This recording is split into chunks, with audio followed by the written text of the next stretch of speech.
Speaking of leave people alone, I'm on Twitter and I'm chilling, and all of a sudden, I see this report where Wagner boss, I cannot pronounce this nigga's name. I am so sorry to all the Russians that listen. Prigozhin, some whatever. I can't pronounce it. This is probably gonna get banned in Russia. this episode, it's probably gonna get content banned in Russia. Anyways, so this guy publishes a new audio claiming he's turning his forces around a march from Moscow, right? So I'm like, okay, like why is he doing this? So Wagner head says group standing down after claims of deal.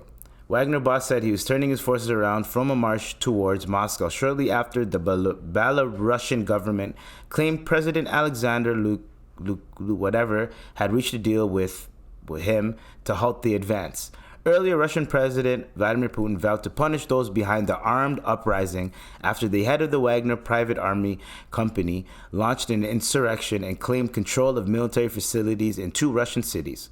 Prigozhin had accused Russia's military leadership of striking a Wagner camp on Friday. Criminal charges against Prigozhin will be dropped, and he will be sent to a neighboring Belarus, according to the Kremlin.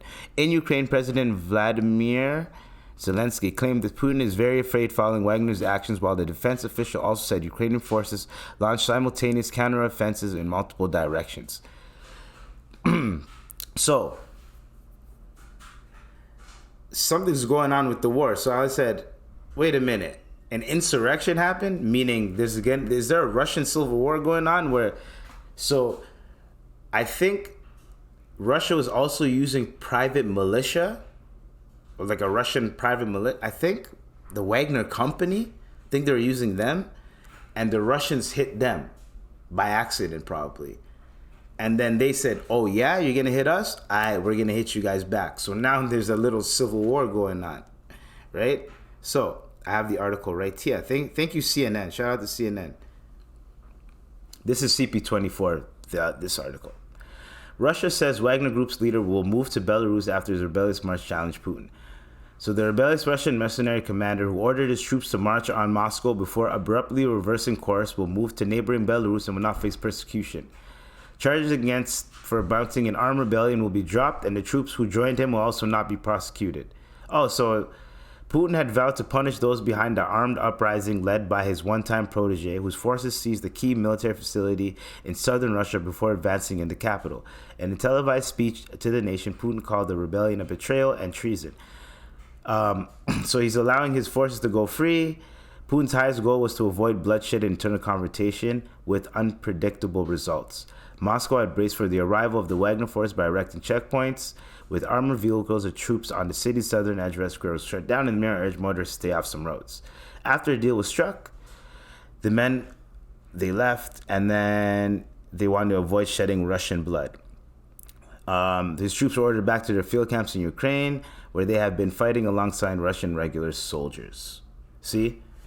So a little insurrection happened. Now, I think. So I'm trying to understand if they left, but the authorities declared counter-terrorist regime in Moscow and the surrounding region, enhancing security and restricting some movement. On the southern outskirts, troops erected checkpoints, arranged sandbags, and set up machine guns. Crews dug up sections of highways to slow the march. Okay. So Ukrainians hoped the Russian infighting would create opportunities for his army to take back territory seized by Russian forces. However, before the announced his retreat, that the march exposed weakness in Kremlin, showed all Russian bandits, mercenaries, and oligarchs that it's easy to capture Russian cities and probably arsenals. So this is kind of like an up and up in the war. So a little insurrection happened. They got caught. So instead of getting charged, Russia said, yo, you guys are going to have to fight for us now. So basically they got to fight for Russia. I'm the one group. The next group, I think they're going to get punished, or once he finds out who actually started this shit, they're gulag. They're getting sent to the gulag. Don't fuck with Mother Russia, you know what I mean? So they're done. But this proves that there's a little chink in the armor. Because at first, we thought Russia was the bulldozer, and then Ukraine is the tree trying to stand up, and the bulldozer's coming. Now you see that, if we throw a rock in the gear, in this gear, precisely like this, at this point in time, boom, we can dismantle them, or we can slowly start to dismantle a couple wheels here, the engine, all that type of shit. And then, boom, we can win this. So Ukraine feels like there's hope now, a little bit more hope that they can win this. They just got so much money, and there was a bank error. Yo, did you hear about this? There was a bank error. I wish I got a bank error like that. Bank error. Ukraine. Yo, dog, this shit was crazy. Pentagon says that there was an accounting error revealed last month and is much bigger than previously stated. The Pentagon announced Tuesday that the accounting error revealed last month was significantly more than previously stated. Aid provided to Ukraine was overvalued by $6.2 billion rather than $3 billion. The accounting error includes fiscal years 2022 and 2023. So it occurred because of a significant number of cases when the U.S. transferred weaponry. Military officials counted the value of replacing the weapon instead of the value of the actual weapon. Oh, isn't that fucking convenient? Ain't that convenient? Come on. That's not convenient, yo. I'm just saying, because they know if we send 6.2 billion, people are going to be way more mad than we just sending the 3 billion. So let's just say we got the 3 billion, people will chill, and then say, we made a mistake at 6.2 billion, and then a bunch of other news is gonna come. This is June 20th when this happened, right? When did the submarine shit happen? Right? When did the sub shit happen? Around like 3 days ago, around this time. So this would have been news, my nigga, and this would have been on every podcast. Everybody would have been talking about it.